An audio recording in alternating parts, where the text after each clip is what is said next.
I started my show as a self-healing project. I never knew it was going to grow into a show. I just was afraid of public speaking and I had anxiety about it, and I decided to voluntarily expose myself to it. And it turns out that people started to take to it.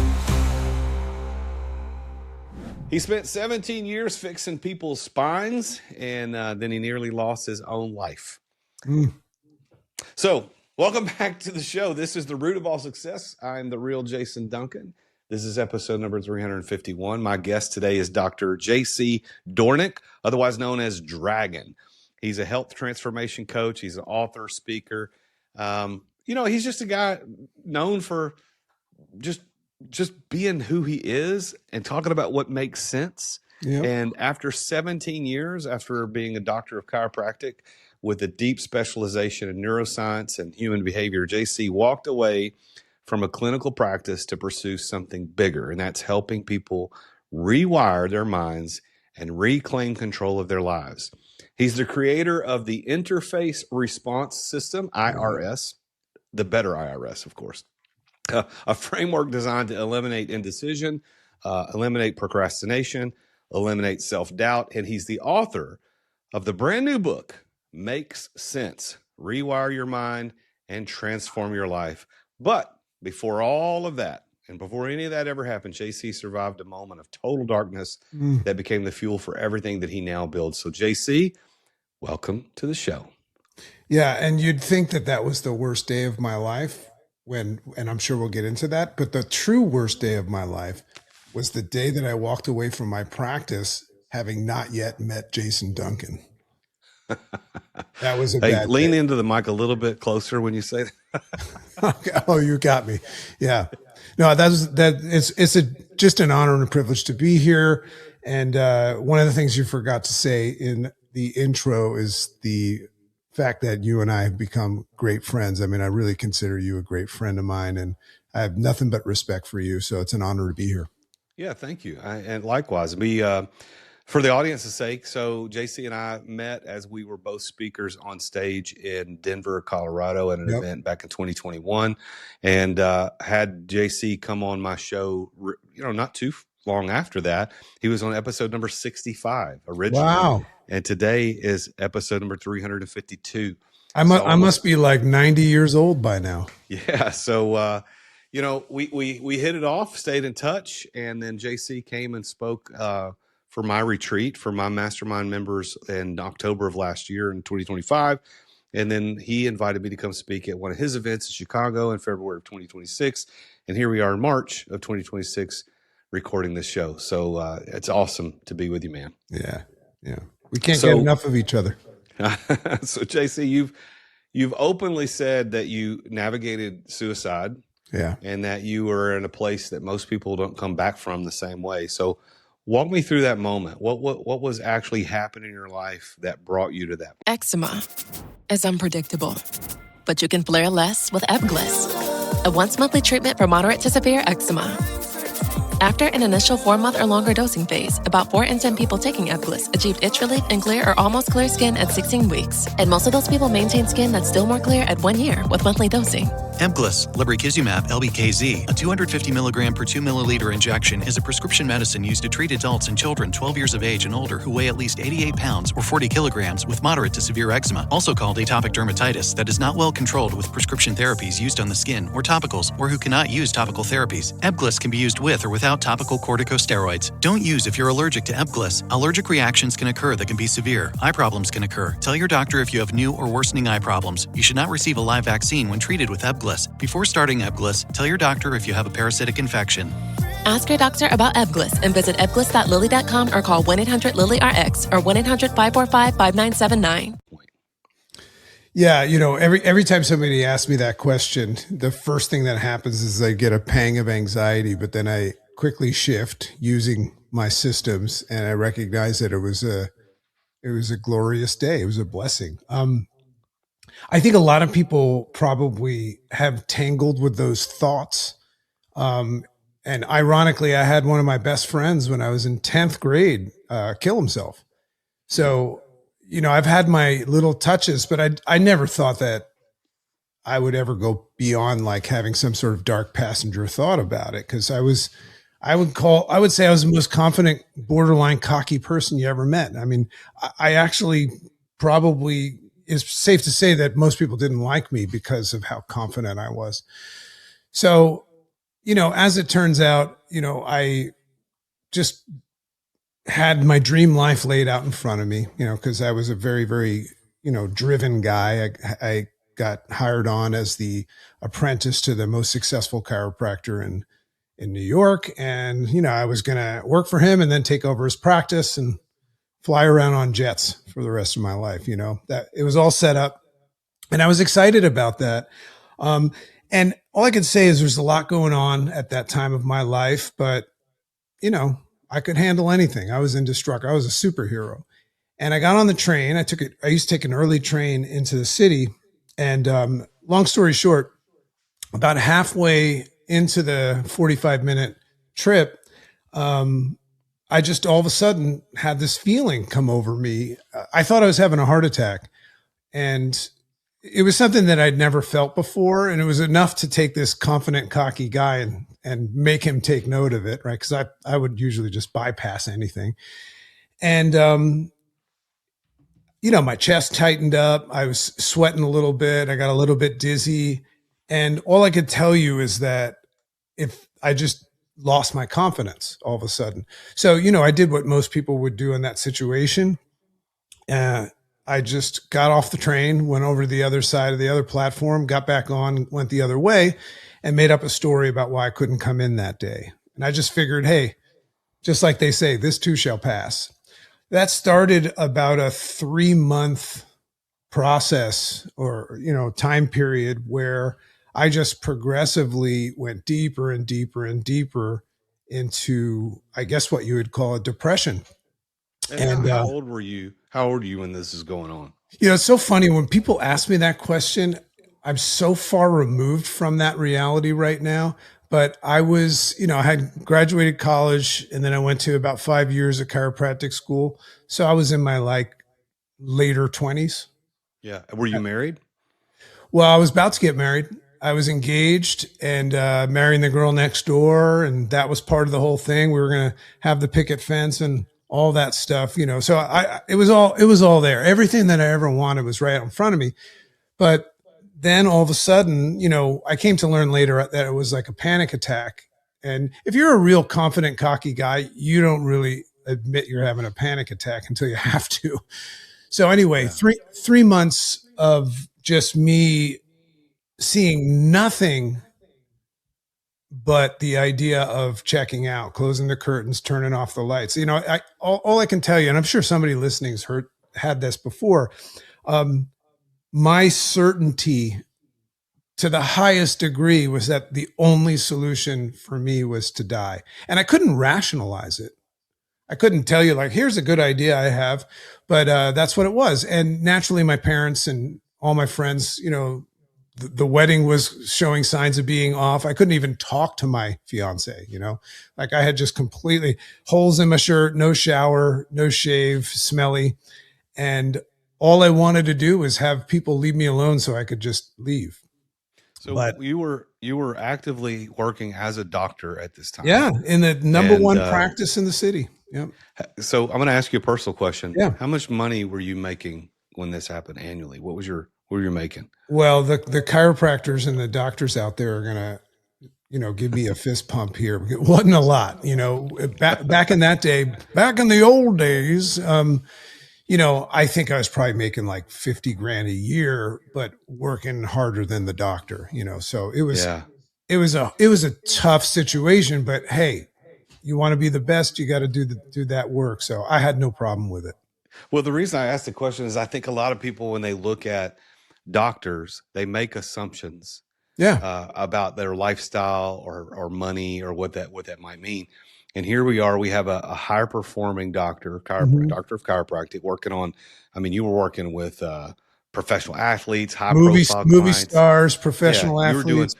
You were in proximity to some of the world's most powerful people. And, but I would say only, of course, this is what, 20 plus years ago. So $50,000 is not a lot of money to work that hard. Was the money pressure something that caused you to have that feeling, or was it totally different? Not at all, because I was in position within probably a year to be making more money than I had ever dreamed, so I understand. And then also I just got out of school. I was not ready to make the big money. It was like a residency or something like that. So no, money wasn't a factor. As a matter of fact, I was just starting off my life. I didn't have like too many bills. I think I was living with my mom, and I was getting ready to move into like a little apartment with my fiance. So yeah, interesting. I never thought of that. Yeah. So the interface response system, I mentioned this in the intro, the IRS, that you built this around 3 specific problems, which is indecision, procrastination, and self-doubt. So were those your own patterns first, or was it something you kept seeing in other people until you had to build something to address it? What happened was, and just to finish the story, I had an awakening, and I didn't understand how I woke up. And the interface response system was, something that I built because I wanted to figure out, how to never have that happen again for myself, but also, if you live in a world full of thirsty people and you find a source of water, you kind of want to share that around. So, last ditch effort, my mom took me to a therapist, and I'll give you the short story here. And I just wanted to check out. I didn't want to see a therapist, but I just did it because I would have done anything. And, the therapist sat down, and she basically just started asking me basic questions about why I wanted to kill myself and all that stuff. But she took me down this path of asking me questions that, she said, when did this start? And I made this distinction that it was in July. And I remember she was asking me some questions, and something started to unwind in me. I was still a mess, but she started asking me questions. Oh, really? What's the significance of July? And I said, oh, it's my birthday. She goes, tell me about your birthday. I said, oh, I don't want to talk about my birthday. I don't like my birthday. Never did. Still don't. Right. But I didn't know why I didn't like my birthday. So she says, okay. And she moved on. She said, what about your parents? And I said, what about my parents? She said, are they still married? And I said, no, they're divorced. And once again, I felt something unwinding. And then she asked this question, and I don't even remember this woman's name, by the way, because I only saw her once. But she asked this question. She said, it was like this, when did they get divorced? It was like slow motion. Yeah. And the first chapter in my book is called Snap, because what happened right there is something like this. And in that instant moment, seconds, it's like my brain pulled this file of all these things that happened that I had tucked under the carpet. And I realized that when I was 11 years old on my birthday, I walked in my house. My mom was at the base of the stairs in her underwear, not normal, and she was crying.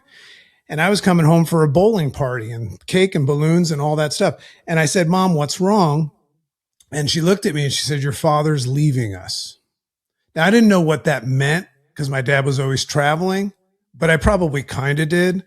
And all I knew is that my birthday got bumped and I walked out the door. But when I recalled that event that I had completely compartmentalized and tucked away, and everything started to make sense, hence the name of my book.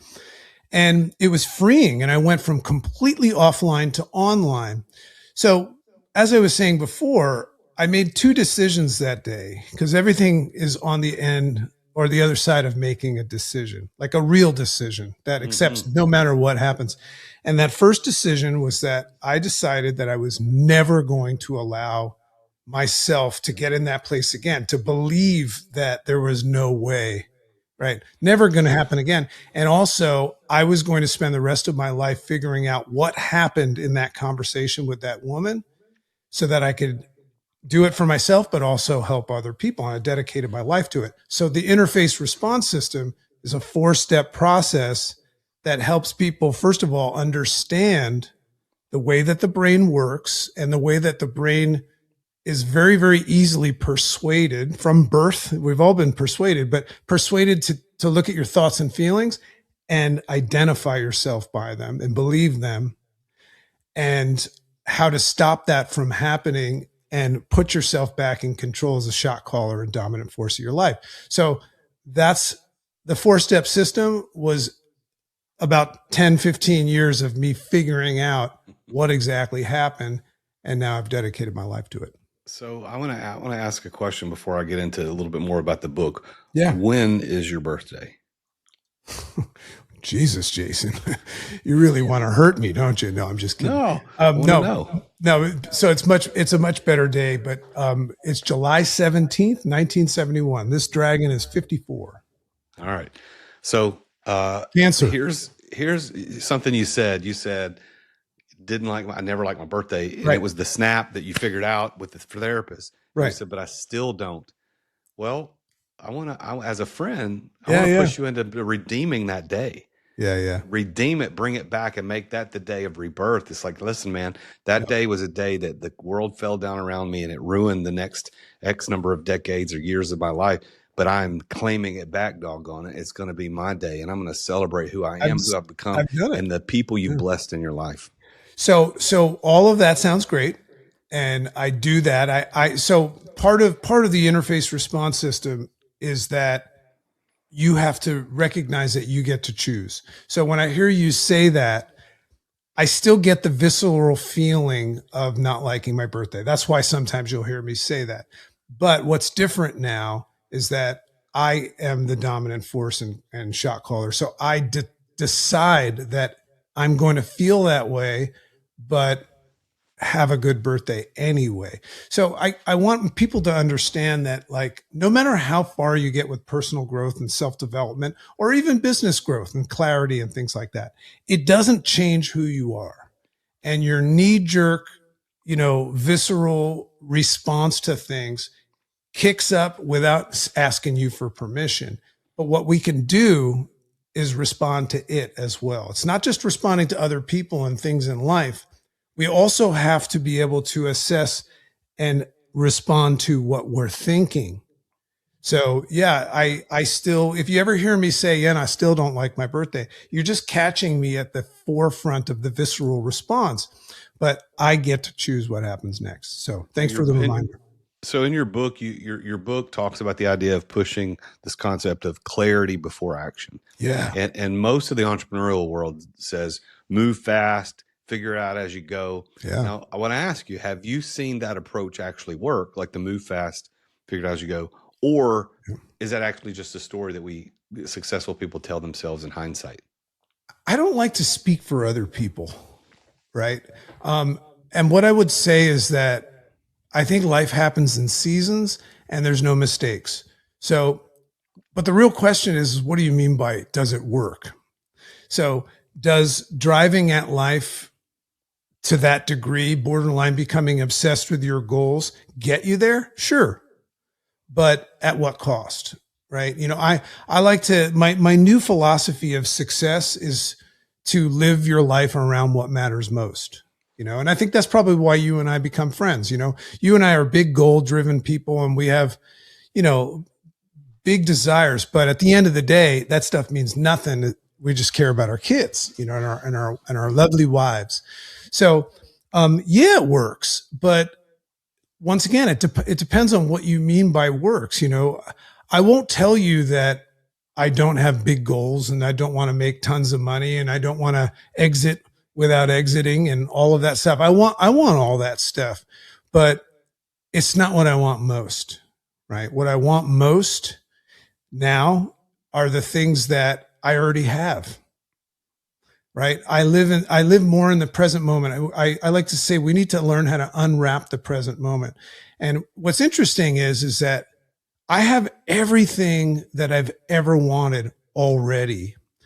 So when I set goals to get more, if I'm not careful and I'm too driven and obsessed with that, I'm living in this illusion that the things that I want in life are in the not now. And too many people forget about the now, and everything is perfect. If you're alive, you got it made. So we got a very good friend of the family that's on her deathbed right now. She doesn't care about selling her company or anything like that right now. She just cares about having just one more minute with her family. And in this house, we live like that, where we try to live like that every day and, make sure that we're a little bit more conscious about how much time and effort we're putting into the not now. All right, before we get back to JC, I want to take just a second to ask you, Mr. and Mrs. Listener, for something small that makes a real difference for me and for everybody, just like you as listeners. If you've been getting value from this show today, I'm talking to JC Doornick or any of the other shows you've heard, I want you to take 30 seconds right now and leave a 5-star review if you think it's worth it. Apple, Spotify, wherever you're listening, tap the stars, tell people why you listen. It helps more entrepreneurs find the show, and I read those reviews, and they do matter more than you know. Now, a word from today's sponsor, and that our sponsor is Dub. We're very happy that they've sponsored with us. And if if growing your business with personalized video outreach is on your radar at all, then you need to know about Dub. Dub is the ultimate video sales platform that I've personally been using since 2018. And I'm not exaggerating when I say I use it almost every day, if not every day, multiple times per week, because Dub makes it easy to record, to send videos that stand out in crowded inboxes. I'm glad to say that I'm down to only checking my email twice a week. I've been training myself to get there. I'm there. But you know what stands out? If I get a video email, I'm going to watch it. If I get text email, might not read it at all. If I get spam, I unsubscribe. So Dub stands out, and you can put calls to action in it so that your viewers can instantly book a call. They can reply. They can take a next step. You can get real-time analytics on how your videos are performing in the email so you can follow up smarter and close deals faster. If you want to use them for free and get a discount on your first couple of months, go over to therealjasonduncan.com/dub. That's spelled D-U-B-B. And you can learn more and get started today. That's therealjasonduncan.com/dub. Now, let's talk to JC some more. So, Cairo Mission. That took you to some of the most resource scarce places on earth to provide health care. What did you see in those communities that changed what you believed about human resilience, and how did that show up eventually in the framework that you built? So it's interesting, so keep in mind when I made this decision, and this is part of my book, I remember I woke up this morning, and this is in the repair phase, as I'm seeking answers and everything like that. I woke up and I call this the lightning bolt moment. And I woke up and I just had this, what Martin Luther King called the fierce urgency of now. I just realized that I wasn't really making an impact. I was successful as a chiropractor, and I had made so much progress since this dark time, and I was back in control, and I was seeking and learning. But when I stepped back, I realized, who the hell knows what you're doing? And I could go 2 neighborhoods down and nobody even knows who I was. So I just felt like there was more. So that was the first thing that I decided to do. Is I just was called, it was like a come to Jesus moment. I was called to do mission work. I don't even know what that meant. So all I knew was Doctors Without Borders. And I went and I said, sign me up. I want to take me wherever you want. I'm going to sign up to do, humanitarian work. And I remember they said, oh, you're a chiropractor. And they go, well, you could come and assist the doctors, and I didn't like that. Listen, my ego didn't go away, and I don't have a problem with egos. So I ended up starting Cairo Mission kind of out of spite at first, but the demand was that there was no natural proactive measure when there was crisis, like the earthquakes in Haiti. All the emergency companies would come in, UNICEF and Médecins Sans Frontières and the Red Cross, but they would just come in for the crisis and they would leave without doing anything after. So I had this idea to create something like that, but that would set up infrastructure, build orphanages, schools, hospitals, and things like that would stay there after the crisis. So that was Cairo Mission. But what's really important about that, because that took 15 years of my life and played a role in my first divorce, because I was a mission man And it's very easy to justify being a mission man. I got to go to Haiti. There was an earthquake, but I was going there a lot. And what I didn't realize at the time, because I thought I was an angel from heaven and I was getting all these accolades. I got humanitarian of the year in front of 4,000 people. Oh, no, not me. I'm doing it for them. But I had this moment, got a lot of moments. That's my book goes over these moments. But I was sitting at a bar in Haiti with a VIP speaker that we had flown in to talk to our doctors. We took thousands of doctors through that and we did a lot of great stuff. But he was sitting there, we were having a drink, and I was kind of happy about myself. I was waiting for him to tell me how wonderful I was for everything I was doing, because that's what everybody did. And he was smart enough. His name is Fabrizio Mancini. He's a great friend now. And he said to me, he goes, "Let me ask you a question, JC. Why do you do this?" And I said, "Well, because it's the right thing to do." And then he said, this was a rough moment. And then he said to me, he goes, "But what's in it for you?" And I said, "Oh, nothing." I said, "I'm here for them. See a need, fill a need. I'm just a humble servant," like that. And he looked at me right in the eyes and said something that nobody ever said to this confident guy. He goes, "Bullshit." And I was like, what is this about to be? So he basically asked me, he goes, he basically taught me that the real reason I was doing it was because it made me feel better about myself. And I never thought of that before. And there's nothing wrong with doing something noble, but I thought that I had nothing to do with it. And that was the moment, Jason, where I realized that I was not happy at home. I love my children, but I was not happy in my marriage. And I had strategically created a situation where I was getting positive feedback to make me feel better about myself, because I wasn't a happy person at the time, and an excuse to get away from home. So what I did from that moment, when something happens to me, when a lightning bolt strikes, I do something. I went and realized I had to get divorced. I had to stop doing the mission work and come home and be a good dad.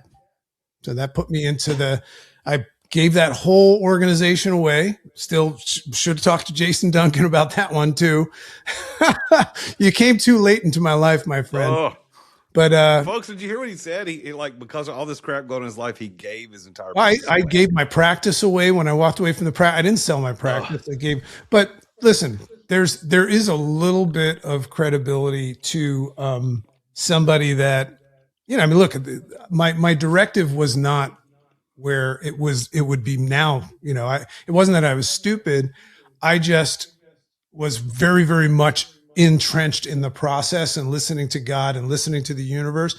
And I was just moving through life. And guess what? It's put me here where I am today, where I'm great friends with Jason Duncan. And I've got a lot of things to be blessed about. But, that's kind of the way my life has been run, is I very much have learned how to pay attention. And I progressively have become armed with the weapon of awareness, where I don't sleepwalk anymore. So that's what all of these lessons that you'll read about in the book have taught me. So everybody needs to go get the book. Makes sense. JC, what's something that you used to believe? I mean, it could be about yourself, about what healing looks like, about what it takes to actually change anything. What's something you used to believe that you simply don't believe anymore? Oh God, I could write a book about that. You just gave me an idea for a new book. I would say a big, big thing that has changed, and it's not my fault that I used to believe in it. It's what I was taught. And it was what society taught me, what my mother, father, teacher, preacher, society, and most people taught me. And that I realized that most people, including myself or anybody listening, most people aren't stuck in life because they're broken. I always thought that if I was stuck or jammed up, that there was something wrong with me. Most people aren't stuck in life, Jason, because they're broken. They're stuck because they don't understand how their perception of life is shaping their reality. So that's the biggest distinction that I've ever made, is that I don't always believe what I see. I was taught that seeing is believing. But what I never knew is how persuaded and conditioned the seer was. So I've learned to pause. You'll always see me wearing this hat and it says, huh. And I teach people, listen, before you believe in what you're feeling and thinking, just say, huh. And it stands for haven't made up my mind. And when everybody asked me what that means, I said, I haven't made up my mind about anything. And I don't intend to, because we live in a world that makes us think that we got to make up our minds about everything and respond with rapid response. So that's where I'm at now, is I allow myself to stop reacting, even if I feel it. Yeah. And start responding. So this idea that you used to believe that seeing is believing. Yeah. And you don't believe that anymore. No. And okay. So is there something? That's just a belief. Doesn't mean it's true. Yeah. Well, no, it's that is true. So is there a truth that you've now discovered that you feel like was hidden from you? Like it's the opposite side of that question. Is there something you've stumbled upon and you found it to be true? Like, holy crap, how did I not know this all these years? God, I don't know how if anybody listens to my podcast, they know I go deep with some things, and I got to be careful not to go too deep on your podcast right now, because it could take about 6 hours. I would say one of the core tenets that I live by. Well, I'll share the two core tenets that I live by in the Make Sense ecosystem. And the first one is that it's who you are that determines how well what you do works. And I've always had a sense about that, but I didn't know how important it was. So that means that if you're out there doing and not getting anywhere, you need to stop doing and start whoing. Who you are determines how well what you do works. And we forget that. That's what, no more do, more hoo. And then the second one I got from Wayne Dyer. And this is all I talk about on my show, this stuff. Wayne Dyer said something, the amazing late, great Wayne Dyer. He said, when you change the way you look at things, the things you look at change. Now, if somebody hears that, they say, yeah, they go, amen to that. But do you know how to change the way you look at things? Because when you learn how to shift your perspective or even entertain an alternative perspective and move the thoughts and concepts and core values that you have from permanent to temporary, you're going to step into the space that Viktor Frankl says is where the magic happens, in between the stimulus and your reaction. And in that space, you can start asking questions about what you think, not what everybody taught you to think. So that's the most powerful thing that I've ever learned. And the entire nature of the interface response system, which I believe is very unique, is I teach people how to do that rather than just know about it. All right. I want everybody to get your book. So it's makessensebook.com. And there's a picture of it. If you're watching this on Spotify or YouTube, you can see him holding that copy of that book up. Glasses with no lenses. Yeah. makessensebook.com. Yeah, the website's makessensebook.com, or you could just go to Amazon and just get the book. Well, tell everybody about your show, because you've got a top ranked, top 0.5% in the world podcast. I mean, you've eclipsed me by a few percentage points. So what's your show? Why should people go listen to it? Well, I started my show as a self-healing project. I never knew it was going to grow into a show. I just was afraid of public speaking and I had anxiety about it. And I decided to voluntarily expose myself to it.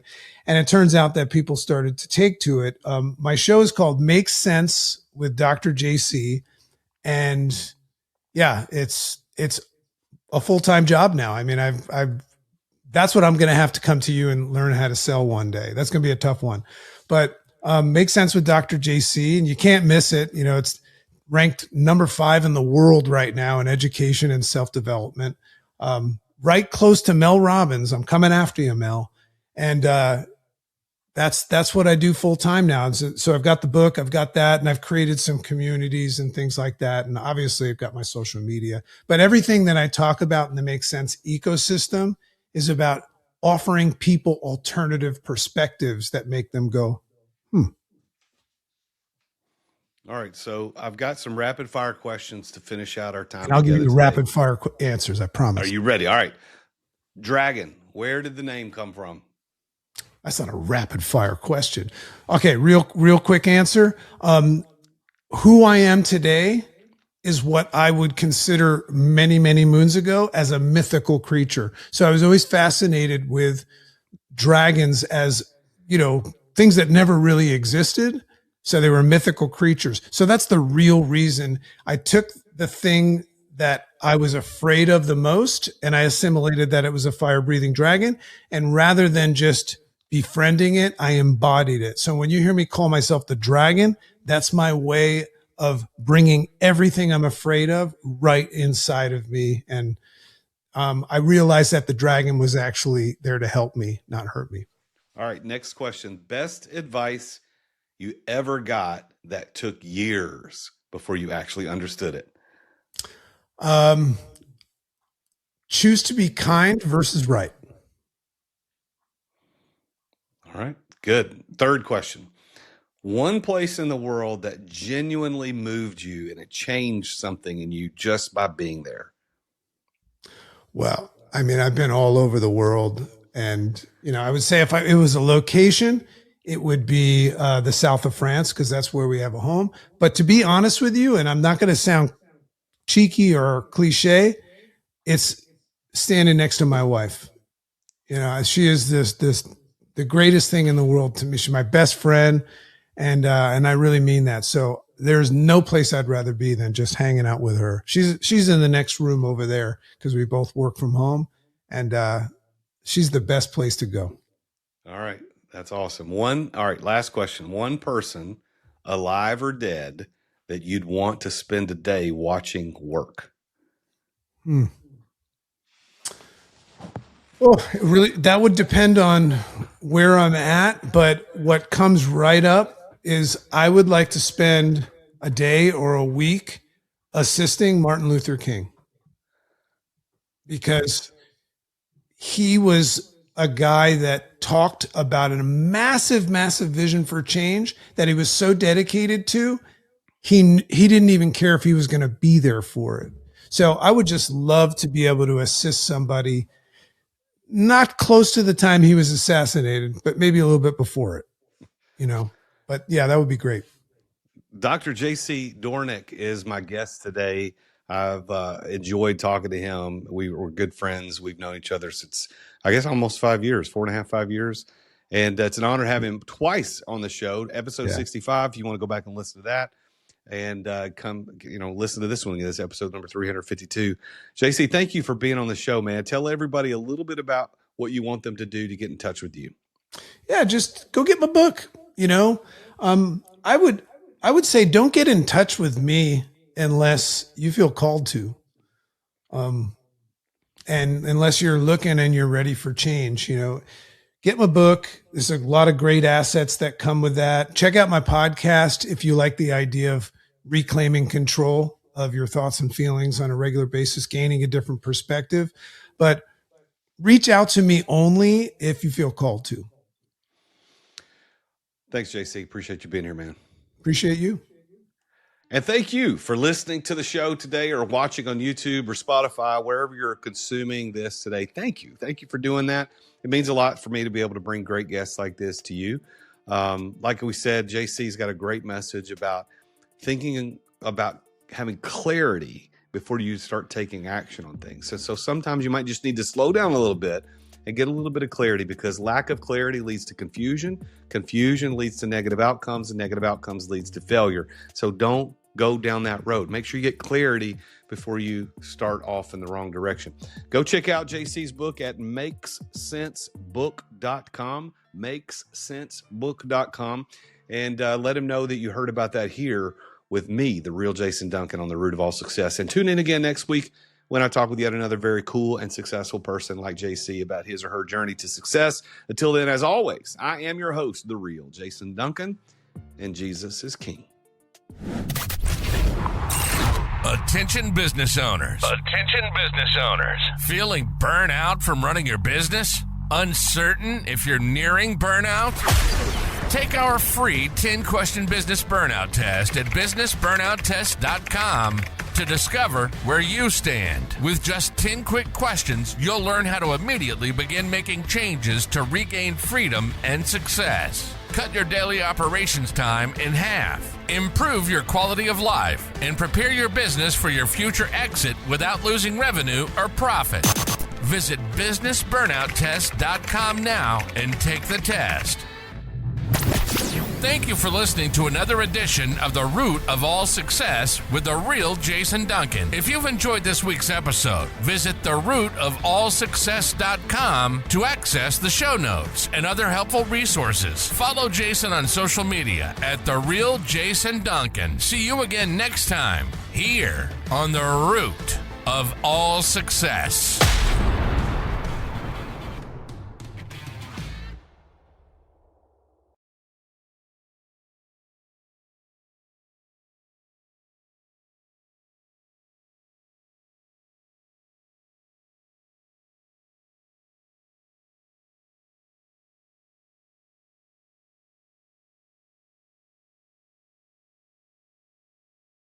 This podcast is a part of the C-Suite Radio Network.